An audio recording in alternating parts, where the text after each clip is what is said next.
টি-20 বিশ্বকাপে 2024-এ ফিরছেন বাংলাদেশের সাবেক ড্রেসিং ওপেনার তামিম ইকবাল খান। অনেকেই হয়তো এই খবরটা শুনে চমকে উঠেছেন। তবে আপনারা অনেকেই হয়তো জানেন না যে তামিম জাতীয় দলে ফেরার কিছু শর্ত দিয়েছিলেন। প্রথম শর্তটি হচ্ছে চন্ডিকা হাথুরু সিংকে কোচ থেকে বিদায় করতে হবে। দ্বিতীয় শর্তটি হচ্ছে সাকিব ছাড়া অন্য কাউকে ক্যাপ্টেন বানাতে হবে।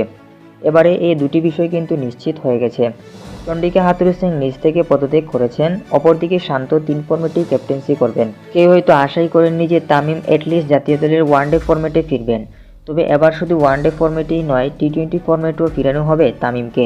কারণ বোর্ড সভাপতি সহ সবাই চায় তামিম অবসর ভেঙে আবারও টি-20 দলে খেলুক।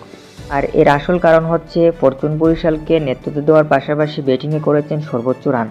অর্থাৎ এবছরে বিপিএলে তামিম রান গেটারদের তালিকায় ছিলেন 1 নম্বরে, যে কারণে টি-20 বিশ্বকাপে তামিমকে খেলাতে চায় বিসিবি।